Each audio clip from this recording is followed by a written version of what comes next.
Hello friends, बहुत बहुत स्वागत है आपका मेरे यूट्यूब चैनल अध्ययन अड्डा पे।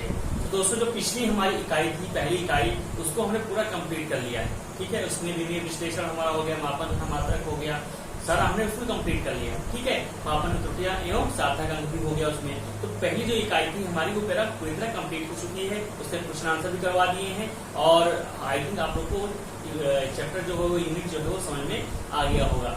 अब जो आज शुरू कर रहे हैं बेटा सेकंड यूनिट, जो दूसरी हमारी इकाई है वो क्या है, जरा उसकी बात करते हैं। बेटा दूसरी इकाई जो है हमारी क्या है, शुद्ध गतिकी। क्या है? शुद्ध गतिकी। इस इकाई में हमारे कौन कौन से पाठ आने वाले हैं, जरा एक बार हमको देख लेते हैं, नाम लेते हैं, फिर उसके पाठों को पढ़ना शुरू करेंगे।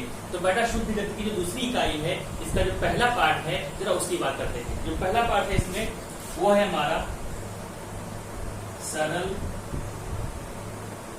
रेखीय गति।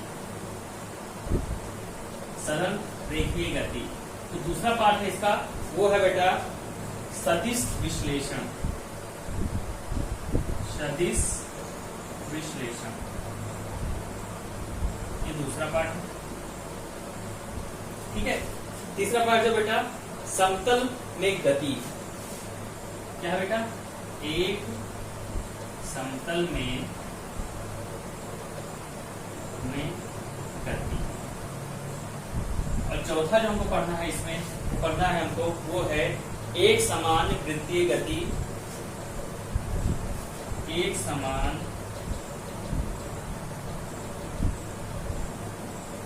वृत्तीय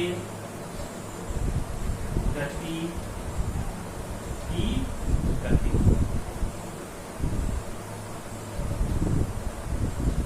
ये हमको चार इसमें पढ़ने हैं, चार पढ़ने हैं, यानी तीन पार्ट जो बेटा थे। अब जो तीन पार्ट जो अभी तक पढ़ रहे थे, तीन पार्ट, वो था पहली इकाई का पार्ट।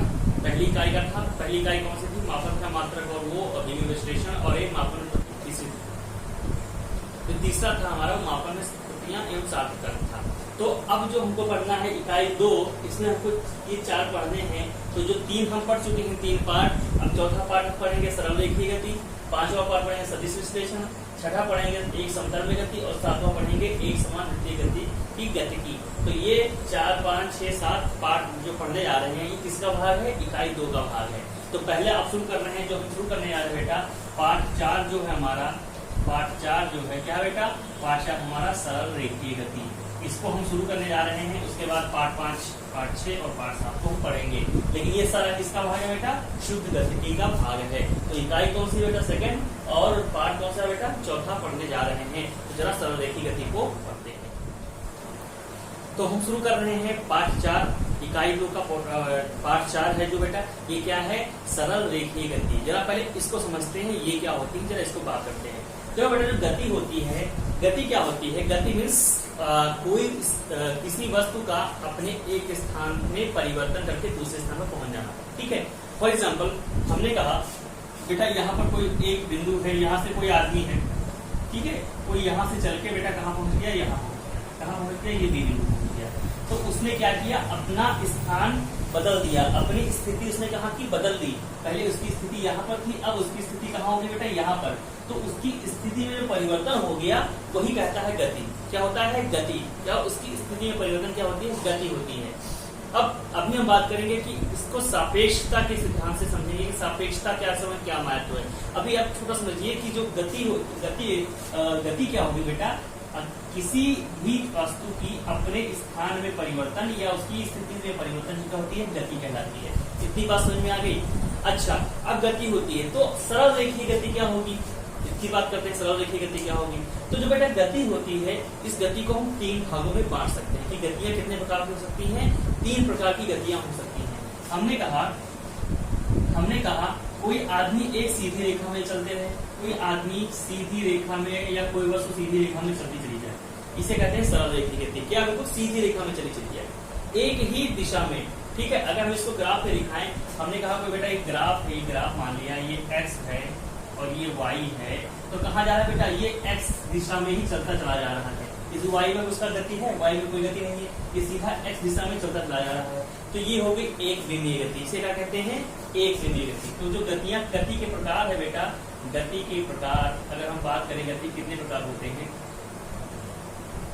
गति के प्रकार तो नंबर 1 हमारा कौन सा हो गया, सरल रेखीय गति की बात करें, ये एक विमीय गति, एक विमीय गति, एक विमीय गति जो होगी बेटा क्या होगी, वो एक ही रेखा में चलेगी, एक ही विमा में चलेगी, ठीक है। जैसे x है तो x में चलेगी, तो इसी को क्या कहते हैं बेटा, सरल रेखीय गति। क्या कहते हैं, सरल रेखीय गति, जो हमको यहाँ पे पढ़ना है, सरल रेखीय गति।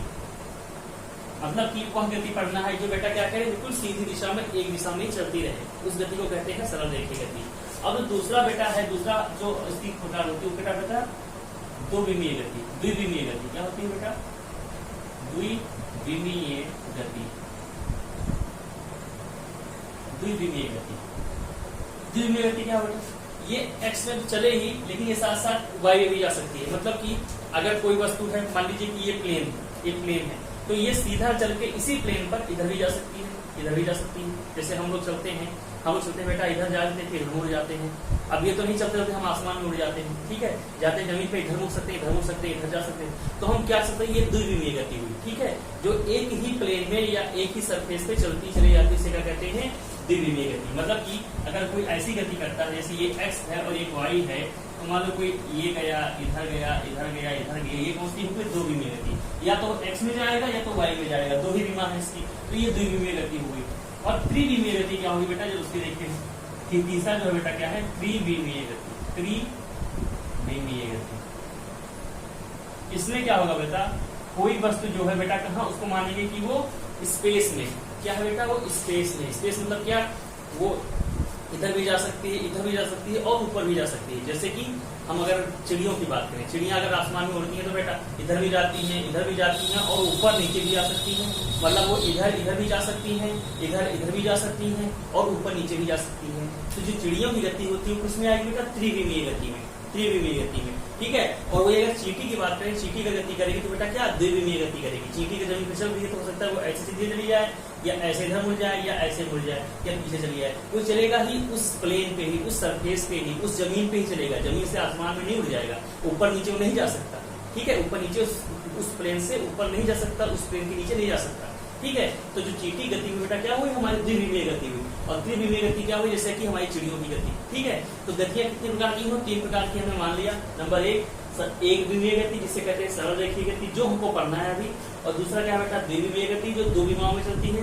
और त्रिविमीय गति, जो 3 विमाओं में चलती है, तो उसे त्रिविमीय गति कहते हैं। तो अब पढ़ते हैं, जो पहला हमको पढ़ना है, जो हमारा पार्ट है सरल रेखीय गति, तो हमको कौन सा पढ़ना है, एक विमीय गति के बारे में, जो क्या है सरल रेखीय गति। जरा इसकी बात करते हैं।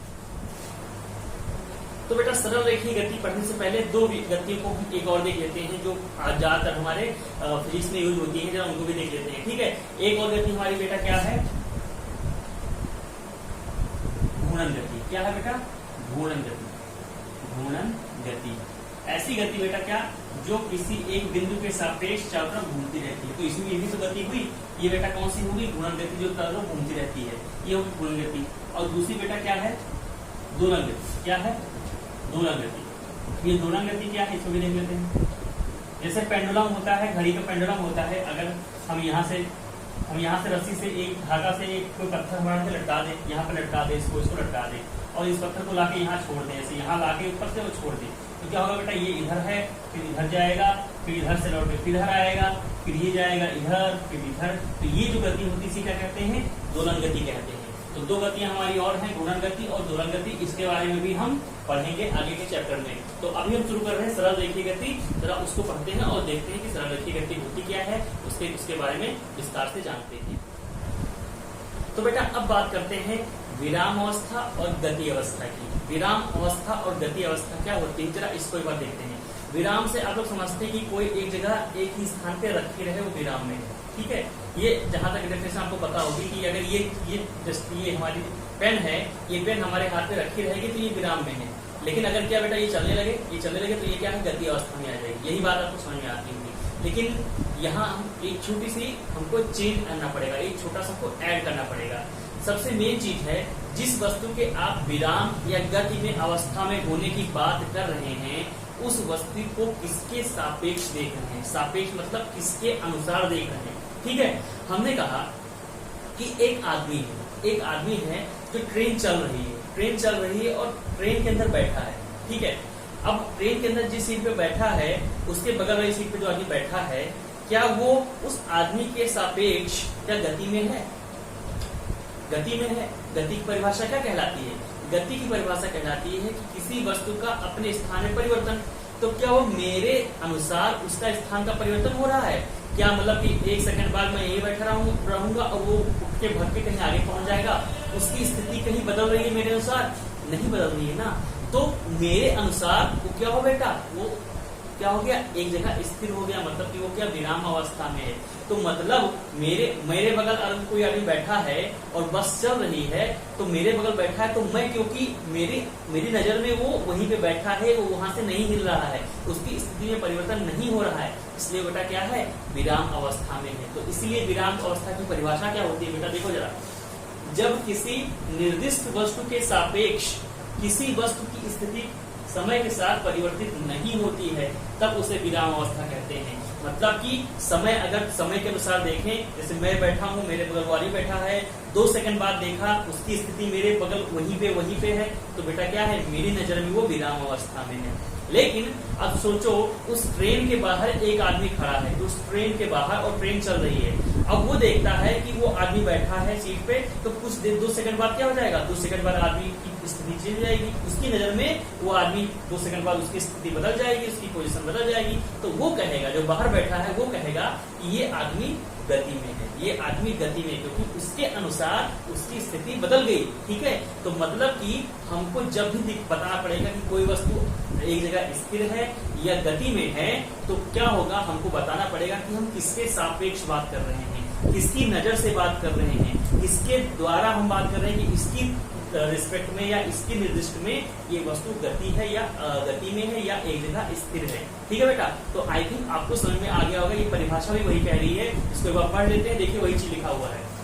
विराम अवस्था क्या बेटा, जब किसी निर्दिष्ट वस्तु के सापेक्ष किसी वस्तु की स्थिति समय के साथ परिवर्तित नहीं होती है, तो क्या होती है, विराम अवस्था होती है। और गति अवस्था क्या, जब किसी निर्दिष्ट वस्तु के सापेक्ष किसी वस्तु की स्थिति समय के साथ परिवर्तित हो जाती है, तो उसे कहते हैं गति अवस्था। ठीक है, मैं कार चला रहा हूँ, मेरे बगल कोई बैठा है, तो मेरे अनुसार उसकी स्थिति बदल नहीं रही है, समय के साथ उसकी स्थिति वहीं की वहीं है, तो मेरी नजर में वो बेटा क्या है, स्थिर है, एक जगह स्थिर है। तो कौन सा हो गया बेटा, हमारा विराम अवस्था हो गया। लेकिन मेरी कार के बाहर कोई आदमी उसको देख रहा है, तो कुछ देर बाद मेरी कार आगे चली जाएगी और वो आदमी की स्थिति भी बदल जाएगी बाहर वाले के अनुसार, तो उसकी नजर में बेटा क्या है, गति में है। तो मेन है कि देखने का नजरिया कौन देख रहा है, उसी के अनुसार हम बात करते हैं कि विराम में है या गति में है। तो आई थिंक आपको विराम और गति का कॉन्सेप्ट थोड़ा थोड़ा समझ में आया होगा। अब बात करते हैं कुछ अन्य बिंदुओं की, जिससे सरल देखिए गति से रिलेटेड। तो बेटा विराम अवस्था और गति अवस्था को अगर हम एक ग्राफ से समझना चाहें, एक ग्राफ बनाएं, तो उस ग्राफ के अनुसार अगर समझना चाहें तो कैसे समझेंगे, उसको हमने कहा एक ग्राफ बनाया, एक ग्राफ बनाया, ये ग्राफ हमने बनाया कुछ ऐसा। ठीक है, ये ग्राफ बनाया हमारा कुछ ऐसा, जहां पर हमने इस पे दिखाया, किसको दिखाया, समय को दिखाया, टी को दिखाया समय पर, और जो ये वाला है इस पे दिखाया एक्स। एक्स होता बेटा क्या, उसकी स्थिति, क्या बेटा, इसको कहते हैं स्थिति,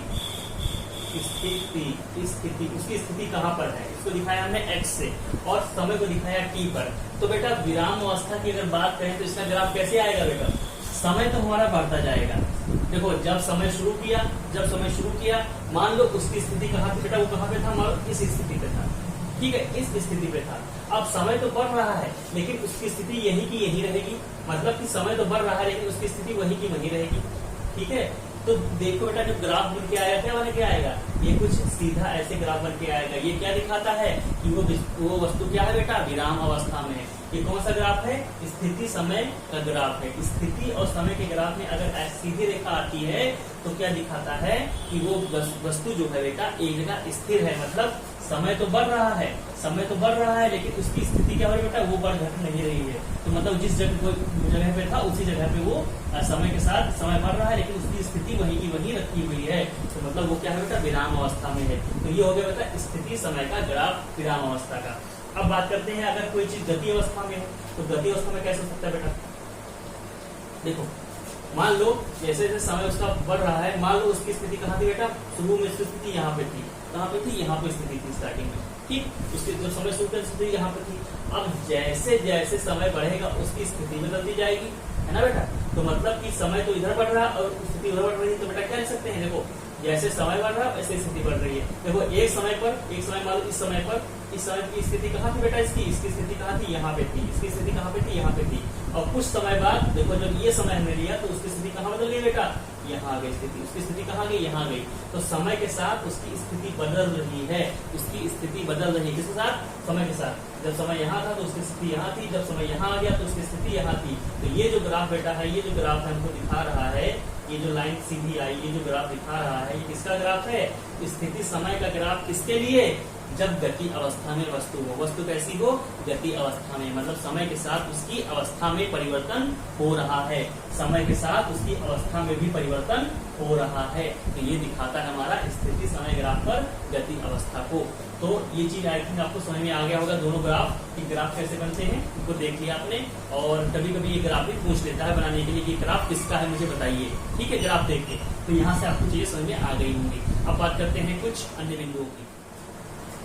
तो अब जरा हम देखते हैं दूरी तथा विस्थापन की परिभाषा। इसकी परिभाषा को देखते हैं और समझते हैं कि दूरी तथा विस्थापन को हम कैसे परिभाषित करते हैं। एक्चुअली दूरी तथा विस्थापन होता क्या है, ठीक है। तो देखिए दूरी की परिभाषा अगर देखें, किसी समय में किसी गतिशील वस्तु द्वारा तय किए गए पथ की वास्तविक लंबाई दूरी कहलाती है, ठीक है। मतलब कोई गतिशील वस्तु है तो किसी समय में उसकी स्थिति में जो परिवर्तन हुआ, जो रास्ता चल के आई पहले स्थिति से दूसरे रास्ते में जो चल के आई, तो उस रास्ते की वास्तविक लंबाई जो होगी वही दूरी कहलाएगी, ठीक है।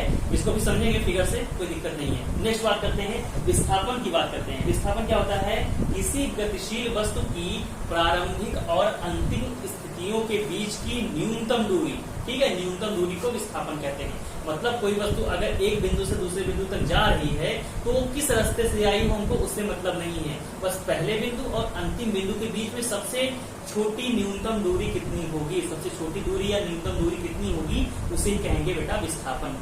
एक फिगर से हम आपको समझाते हैं तो सबको समझ में आ जाएगा। तो फिगर को देखते हैं, इसकी बात करते हैं, ठीक है। देखो बेटा दूरी क्या होता है, अगर हम दूरी की बात करें, सबने सुना होगा कि इसकी दूरी इसकी कितनी किलोमीटर है या इसकी दूरी कितनी किलोमीटर है। हमने कहा यहाँ से किसी शहर की दूरी 50 किलोमीटर है। मतलब कि यहाँ से अगर हम रास्ते जाएंगे तो 50 किलोमीटर हमको जाना पड़ेगा, ठीक है बेटा। तो दूरी क्या दिखाता है, किसी ए बिंदु से, ठीक है, मान लो ये बी बिंदु है, तो इसके बीच में रास्ते की कितनी लंबाई, ये रास्ता जो है ये या रास्ता कह रहे हैं या इसके बीच में जो हम लाइन खींच रहे हैं इसकी लंबाई कितनी है, यही हमारी होती है दूरी। बात समझ में आ गया, क्या समझ में आया। ये जो रास्ता हमने बनाया इस रास्ते की लंबाई जो होगी क्या होगी, इसे कहेंगे दूरी। बात समझ में आया। तो अगर दूरी की बात करें तो दूरी क्या होता है, एक बिंदु से बी बिंदु में जाने में जितना रास्ता हमको चलना पड़ता है, जितना पथ हमको चलना पड़ता है, उस पथ की लंबाई को क्या कहते हैं बेटा, दूरी। क्या कहते हैं, दूरी। कोई चीज दिक्कत नहीं, दूरी समझ में आ गया। लेकिन विस्थापन क्या होता है, जरा विस्थापन को समझते हैं। हमने कहा ठीक है, विस्थापन ये होता है बेटा कि ये बिंदु जो है और ये बी बिंदु जो है, इस ए और बी बिंदु के बीच में सबसे छोटी दूरी को विस्थापन कहेंगे। हमको नहीं पता तुम किस रास्ते से जाओ, हमें ए और बी बिंदु के बीच की सबसे छोटी दूरी बता दो, वही हमारा विस्थापन होगा। हमको कुछ नहीं पता, तुम कहीं से भी जाओ, तो ए और बी के बीच की सबसे छोटी दूरी क्या होगी बेटा, जो ए और बी को सीधा मिला दे। देखो ए और बी को सीधा मिला दे, लिखा, ये होगी इसका विस्थापन। क्या होगा बेटा, विस्थापन। यानी प्रारंभिक बिंदु कौन सा था बेटा, ये था, और अंतिम बिंदु, प्रारंभिक और अंतिम बिंदु के मध्य सबसे न्यूनतम दूरी को क्या कहते हैं, विस्थापन कहते हैं। दूरी तो है ये भी, लेकिन क्या है, सबसे न्यूनतम दूरी है ए और बी बिंदु के मध्य, जहां से चले थे और जहां पहुंच गए उनके बीच में जो सबसे छोटी दूरी होगी उसको कहेंगे विस्थापन। मतलब दूरी तो हमारी ये हो गई, इसकी लंबाई, लेकिन विस्थापन क्या हो गया बेटा, पहला और अंतिम बिंदु के बीच की सबसे न्यूनतम दूरी हो गई विस्थापन। अब एक देखिए बेटा, एक हम आपको क्वेश्चन देते हैं, देखिए बताइए इसमें दूरी विस्थापन कितना होगा। हमने कहा कि कोई आदमी है, कोई यहाँ ए बिंदु पर, कहा बेटा ए बिंदु पर है, वो चढ़ता है यहाँ पर, चलता है यहाँ पर 3 किलोमीटर चलता है इधर की तरफ, ठीक है, 3 किलोमीटर चलता है इधर की तरफ, और बिल्कुल 90 डिग्री में मुड़ता है यहाँ पर, 90 डिग्री चलते ऊपर चलाया। कितना बेटा, ये 90 डिग्री का कोण बनाया, अगर बना ले तो बिल्कुल ऊपर जाता है कितना, 4 किलोमीटर। अब मुझे बताइए, ये पहुंच गया यहाँ पर बी बिंदु पर पहुंच गया, ठीक है, ये ए से बी बिंदु पर पहुंच गया। अब मुझे बताइए इसने दूरी कितनी चली, दूरी कितनी होगी इसकी दूरी हो गई बेटा, देखो 3 इधर चला और 4 यहाँ से चला, दूरी कितनी आ गई बेटा 7 किलोमीटर। कितनी होगी दूरी 7 किलोमीटर। और अगर विस्थापन पूछ लिया आपसे कि इसके विस्थापन कितना है, तो क्या होगा विस्थापन, पहला बिंदु और अंतिम बिंदु के बीच में सबसे छोटी दूरी। और सबसे छोटी दूरी कौन सी होगी, जो इन दोनों को मिलाएगी, एक रेखा ये छोटी होगी, जो इन दोनों को मिलाएगी रेखा वही छोटा होगा, छोटी दूरी होगी। हमने कहा ये छोटी दूरी है, तो इसका मान कितना होगा, देखो क्या बनता है, पाइथागोरस प्रमेय लग सकता है, 3 का स्क्वायर प्लस 4 का स्क्वायर बराबर ये, तो 3 3 9, 4 4 16, 16 9 25, 25 का अंडर रूट कितना 5, तो ये कितना हुआ 5 किलोमीटर। तो दूरी तो 7 किलोमीटर हो गई, लेकिन विस्थापन कितना है, वो है हमारा 5 किलोमीटर, विस्थापन 5 किलोमीटर। और समझ में आया, तो दूरी विस्थापन में आपको अंतर समझ में आ गया होगा। अब एक चीज मुझे बताइए, क्या दूरी कभी शून्य हो सकती है, क्या दूरी कभी शून्य हो सकती है। अगर एक आदमी यहाँ से चल दिया, तो चाहे वो चल के फिर से लौट के चल के फिर वापस यहीं आ जाए, उससे दूरी तो चल, मान लो वो आदमी चलता है, यहाँ से चलता है, यहाँ से चला, यहाँ गया और फिर यहाँ से वापस सीधा हिसाब से चल के यहाँ फिर आ गया, तो कितनी दूरी चल गई, दूरी कितनी होगी 3 किलोमीटर, 4 किलोमीटर और प्लस 5 किलोमीटर, 3 4 7 5 12 किलोमीटर चल के वो इसी बिंदु पे आ गया। तो दूरी तो उसमें 12 किलोमीटर चल गई, लेकिन विस्थापन कितना होगा बेटा, विस्थापन कितना होगा, विस्थापन देखो, विस्थापन तो यहाँ से चला था और फिर यहीं आ गया, जहां चला था वहीं आ गया, तो उसकी पहले और अंतिम बिंदु में तो कोई परिवर्तन ही नहीं हुआ, तो विस्थापन कितना हो गया, शून्य हो गया। तो मतलब कि दूरी कभी जीरो नहीं हो सकती, लेकिन विस्थापन जीरो भी हो सकता है, विस्थापन शून्य भी हो सकता है, लेकिन दूरी कभी शून्य नहीं हो सकती। वो इस बिंदु पे पहुंच भी गया, तभी उसने कितना चल दिया 12 किलोमीटर चल लिया, तो वो दूरी तो उसकी 12 किलोमीटर हो गई, लेकिन विस्थापन जो भी इसी बिंदु पे था, इसी बिंदु पे है अभी भी, तो शून्य हो गया। तो दूरी जीरो नहीं हो सकती, लेकिन विस्थापन जीरो हो सकता है। और बेटा देखो, दूरी के बराबर विस्थापन हो सकता है, ठीक है, दूरी के बराबर विस्थापन हो सकता है, लेकिन विस्थापन दूरी से ज्यादा कभी नहीं हो सकता, विस्थापन दूरी से ज्यादा कभी नहीं हो सकता, विस्थापन हमेशा दूरी से कम ही रहेगा, ठीक है। क्यों, देखो हमने कहा ये आदमी है, ठीक है, ये यहाँ से यहाँ गया, ए से बी पहुंच गया, अब इसकी दूरी भी कितनी है, कितनी दूरी मान लो ये कितनी 4 किलोमीटर है, तो इसकी दूरी भी 4 किलोमीटर है और विस्थापन भी 4 किलोमीटर है, ठीक है। तो दूरी और विस्थापन दोनों यहाँ पर बेटा बराबर हो गए, तो दूरी और विस्थापन बराबर हो सकते हैं, लेकिन दूरी से विस्थापन कभी भी ज्यादा नहीं हो सकता, विस्थापन हमेशा दूरी से कम रहेगा, ये बराबर या कम, ज्यादा कभी विस्थापन हमारा दूरी से नहीं हो सकता। तो यहाँ दूरी और विस्थापन के बारे में आपको बकायदा एग्जाम्पल से मैंने समझा दिया क्या क्या होता है। अब दूरी विस्थापन से रिलेटेड कुछ मेन पॉइंट की हम बात करते हैं। तो बेटा अब बात करते हैं दूरी और विस्थापन में अंतर, कि दूरी और विस्थापन में अंतर क्या होता है, उसको हमने कुछ पॉइंट वाइज समझा है कि इन दोनों में क्या अंतर होता है। देखिए बेटा, इधर लिखा है आधार, किस आधार पर हम अंतर करेंगे, और इधर लिखा है दूरी और इधर लिखा है विस्थापन। तो पहला आधार है इसकी परिभाषा का, तो दूरी की जो परिभाषा होती है, पथ की वास्तविक लंबाई को दूरी कहते हैं, या पथ की वास्तविक लंबाई दूरी कहलाती है। इधर विस्थापन में जो परिभाषा है, स्थितियों के मध्य न्यूनतम दूरी को विस्थापन कहते हैं, ठीक है। तो ये हमारी होगी परिभाषा के अंदर। नेक्स्ट बात है शून्यता, दूरी जो बेटा कभी शून्य नहीं हो सकती, बताए हैं। उधर क्या बेटा, ये शून्य भी हो सकती है विस्थापन। नंबर तीसरा बेटा परिमाण, विस्थापन से ज्यादा या समान हो सकती है, मतलब दूरी जो बेटा विस्थापन से अधिक भी हो सकती है या विस्थापन के बराबर भी हो सकती है। लेकिन अगर विस्थापन की बात करें तो दूरी के समान या कम हो सकती है, मतलब ये दूरी के समान होगी या दूरी से कम होगा, कभी भी दूरी से ज्यादा नहीं होगा। कौन बेटा, विस्थापन। अगला बेटा राशि, दूरी जो बेटा क्या है, एक तरह की अदिश राशि है जिसमें दिशा की जरूरत नहीं होती, लेकिन जो विस्थापन है ये बेटा एक तरह की सदिश राशि है, इसमें दिशा भी होती है, मतलब परिमाण के साथ साथ आपको दिशा भी बतानी पड़ेगी कि इसका विस्थापन किधर है। तो ये एक सदिश राशि है और ये एक अदिश राशि है, ठीक है।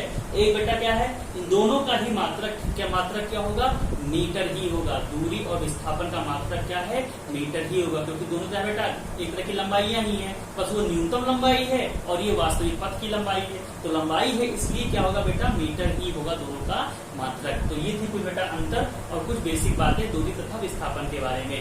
अब बात करते हैं चाल तथा वेग की।